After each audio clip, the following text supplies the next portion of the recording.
What's up, bros and hoes, whatever floats your goat? It's your boy Relentless, and today I'm bringing you a brand new build video straight from the division. Yeah, you like these biceps? They still hadn't put in my teabagging emote, but I'll just pose for you. But anyways, before I get into this, as the title says, highest DPS build, which is we all know what build that would be, and that would be Striker.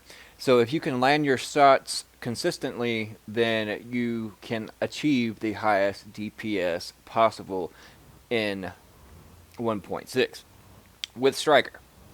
We all know that. There are several different variations. Um, you can go full glass cannon, and most people think full glass cannon is 5 pieces rolled only to straight firearms, and then you have your holster that has all 3 main stats. But that's not completely true. It also depends on your major attributes that you have rolled on it, um, such as on your chest and everywhere it's applicable. If you put health on it, then you can achieve significant enough toughness and not be considered all glass cannon.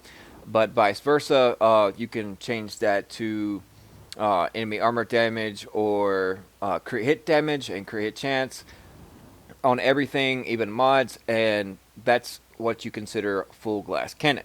Now, I do not have shock turret equipped, as you can see, because well, I guess not because some people think it's cheesy, but it's a game mechanic. I mean, you can say people using tacticians cheesy because it requires nothing, um, especially if you got seekers. I mean, you can just spec into skill power and just drop seekers, and um, just stay in cover and be more or less a healer, so to speak, slash able to put down significant enough damage to help out your team just by dropping seekers and your booster shots for them.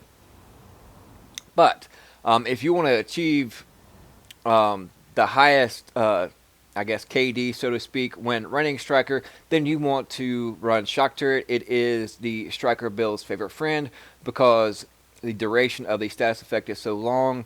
It pretty much puts them and immobilizes your enemy directly in front of you and allows you to land multiple shots, almost pretty much a whole clip, depending on what weapon you have equipped and its rate of fire. And them stacks just keep on stacks. And as the kids today would say, stacks on stacks on stacks. But anyways, let's get right into the build. As you can see, 4-piece striker and 2 high ends. As you can guess, the high ends is Tenacious Mask and Savage Gloves. Now, the Tenacious Mask, which is, I like it in 1.6 because, as we all know, the medkit doesn't do absolutely nothing. I think I get maybe a half bar of health out of it. So they turned into mainly a offensive weapon because they increase damage by 10% for 10 seconds. So in this situation, I'm using it as pure offensively. As you can see in the major attributes, I'd rather that be the max of 4%, but 3.5% will do quite well right here. And in my major attributes, 15% disorient resistance. I'd rather have that, like I said, on shock resistance because them shock turrets are pesky. And in my mod slot, I have 256 firearms and 32 health. And I have a great and awesome base armor roll of 1000 on the mask. And then on my chest piece, good roll on this. I'd rather have something different from protection from elites, but this also can transition over into PvE if you're not on PvP, or it also can be very versatile in Last Stand when there are both elements that you're going against. As you can see, also health, and that is equivalent to around about 1,000 base stamina. So it comes in quite nicely when you calculate it into your overall health pool. And in my mod slots, I have 259 firearms, 3% skill haste, and 239 firearms and skill haste. By no means that's been maxed. As we all know, I wish I can get the higher firearms roll on these skill haste mods, but unfortunately, the RNG gods are completely against me. And as you can tell, I'm trying to spec primarily on all mods into skill haste to counteract having low skill power, so that way I get my skills back faster. And in 1.6 now, the more you have spec'd into electronics, the faster your cooldowns are reduced, and the faster you can get your skills back. So in order to compensate that, with having low skill power, is to spec into skill haste on everything possible. So you can achieve 15% on all your mods, and then you have, I believe 7% on your holster. So that is 23%, and that is a nice chunk of skill haste, and that reduces it around 8 to 9 seconds, and 8 to 9 seconds in a PvP battle is eternity. But anyways, moving on. Going on to the Kneepads, 8% crit hit damage as my major attribute, damage to elites, burn resistance, and blind death resistance. Now I have these other Kneepads here, which aren't too bad. If I want to be a little more tanky, as you can see, I can easily just switch into these. And I wish the firearms were at least 1250, because that's the magic number you want to shoot for. But it has the extra 15, almost 15,000 health, which is a nice chunk of health when running this kind of build, or any kind of, more or less, this is not a full-blown DPS build. If that were the case, then I would be much more squishier, as the term goes. But since I have spec'd in on certain things and my armor values are quite nice, then I have a nice health pool, so I am able to have more longevity in those PvP battles. In the mod slots, I have 261 firearms with health and performance mods. Now, I have no more of the skill haste, but in all the mods, you would want whatever firearms or toughness or skill power, whatever is more playable in your playstyle and however you prefer. But I myself, if I had it, I would have all these mods, such as this one, with firearms, or in stamina, and then skill haste. And as I said before, I have one roll to stamina, and actually I have two rolls to stamina. But anyways, brain fart there. Moving on to the backpack, a nice value roll on the firearms. I opted into the 12,365 skill power, because I at least want to have some kind of substance, some kind of meat to my heals when I do pop them. So therefore, I didn't want to be completely useless and powerless, because let's just face it, I mean, around 83, 84 skill power is not really going to cut it unless you are on a dedicated team with a healer that has either a support station out or is constantly firing those booster shots at you every 6 seconds. If that be the case, then it's much more easily and viable to spec into something else, such as the crit hit damage in this major attribute instead of skill power. But here lately, I've been roaming around with Reggie Merc White and the DZ, and mostly we're only like 1 or 2s, so therefore I opted in to have a little more skill power. And so this is a little more overall balanced build, so you can achieve much higher DPS if you spec completely into firearms, but you're going to be not as, your survivability is not going to be quite as long unless you are on a 4-man team. I'm not saying it is impossible, but I mean, the DZ is the DZ. It's dark, it's grimy, and more or less, if you go in there solo, then you're going to want some kind of longevity in your heals and in your toughness, because there are 4-man gang squads all over the place. We all know this. And so, yeah, you might get 1 or 2 down, especially if they're very bad, but in the long run, you're going to get taken down. So I'd rather have the longevity and the overall balance of it. And with Striker, as long as you land your shots, it is very applicable to take down 4-man teams and stay alive. It's just a matter of your playstyle. But moving on to the firearms, 260 health, first aid self-heal, and another first aid self-heal. And like I said before, I'd rather that health be skill haste. But overall, if you have don't have the mods to go into skill haste, then health on every single one will be equivalent to around 15k on your main stat, and that is, as we all know, around 1,000 base stamina going into your health pool. Like I said before, Savage Gloves, 955. The base armor is kind of low, but it's not dangerously low, such as like them D3 FNC gloves below me. But 955 will have to do for this situation. Crit hit damage, crit hit chance, and SMG damage. I opted in for the SMG damage and used these Savage gloves over other gloves, such as going with these with the SMG damage helped on the kill and crit hit chance. These are also applicable in this situation, especially during PvE situations. And then I can easily switch out to a Bear's Chest piece or Vigorous or even Reckless. So Striker is very versatile to where it can be balanced or you can go full-blown DPS.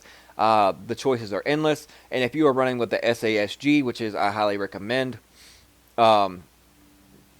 because it shoots out 8 pellets and it's easily and quite fast to stack up your talents of your 4-piece Striker and get that procced and get all that extra bonus damage with a SASG, and I prefer it over all the other shotguns just because of the rate of fire.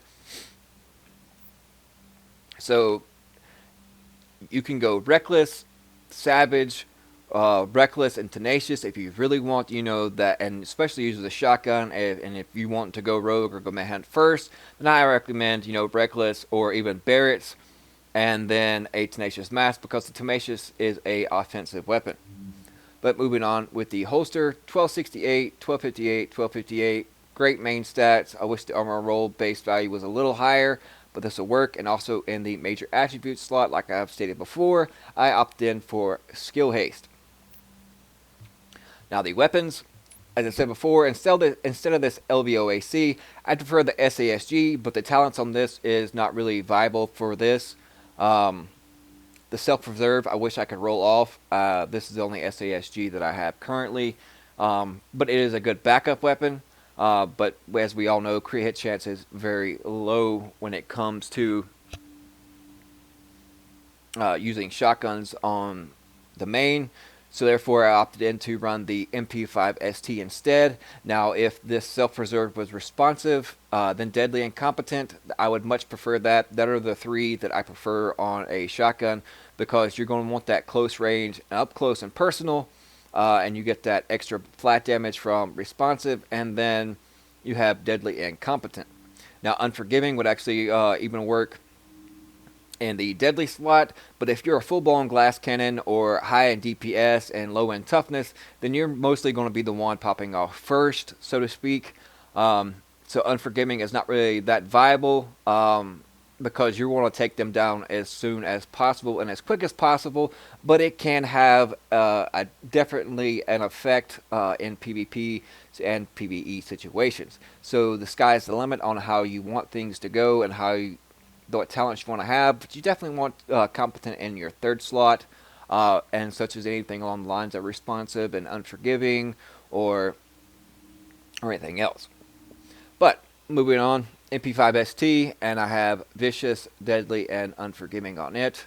Magazine size, crit hit chance, crit damage, and then the optics, crit damage, crit chance, headshot damage, the trifecta that you want on your optics. And in the suppressor, I have crit chance, crit damage, and headshot damage. And the underbarrel, I have crit damage, optimal range, and reload speed. Oh, and all for you out there, if you're going to run a shotgun and your talents, I recommend on your grip having the 44 or up to, I believe, 48% optimal range, or it could be 46, because it really comes in nice and handy because of the range drop off. So in not very up close and personal to where you're circle jerking each other, so to speak, then this optimal range does play a part. You can see the optimal range on this with that attachment on it, and then go in and see the optimal range compared, and I actually have more range on the sausage currently than I do my MP5 ST. On the LVOAC, I have vicious, unforgiving, destructive. Then you can see my magazine size, my large optics, a mega suppressor, and the underbarrel. Now moving on to the character sheet, I have 33%, 75, and 99 on the LVOAC, with 43% enemy armor damage. Out on the MP5, if it'll actually select it, I have 53% with 107% crit damage and 67% headshot damage. Now you can opt in for more headshot damage over crit damage, but I have potato aim, so therefore I'm going in for the crit hit damage for the body shots instead of the headshot damage, because not always do shock turrets work. And they're mostly running around like a chicken with their head cuts off, or they're flopping around like they're covered in fire ants, or a salmon swimming up. I can't even say it right, so I'm just going to skip over it. But yeah, a salmon swimming upstream during mating season. But anyways, moving on. I still have 10% enemy armor damage going to my MP5 ST. It's not as great as it was in 1.5, but it's still very nice going into 1.6. And as you can see, skill haste 12%. If I had skill haste on the other mods, this would be 22%. And that would be very nice. And my survivability, I have 31.7% armor and a max health pool of 207.8. So with all my longevity of this build, I have enough to survive, and I'm getting enough out of my talents and my cooldowns. So on this one particular one, I'm running flashbang with the cooldown of 38.9 seconds because there was someone already in our group that had a shock turret, so therefore I didn't need to think that we should just spam the shock turrets, because that would be just ultra too cheesy and too easy in the DZ. But then you got to spec in 12% the skill haste, and so it puts it around 34%, which is very nice. And also, if I wanted to go to shock turret, it's every 44 seconds. Then you deduct that, so around every 39 to 40 seconds. And then, as you can see on my overdose, I get 90.2k health and every 48 seconds, and that is more equivalent to around 44.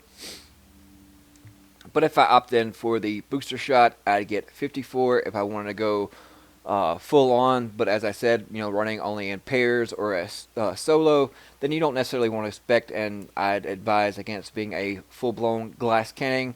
And that definition is more or less not based on these numbers you see across the screen at the top, but more or less based on what is on your actual rolls.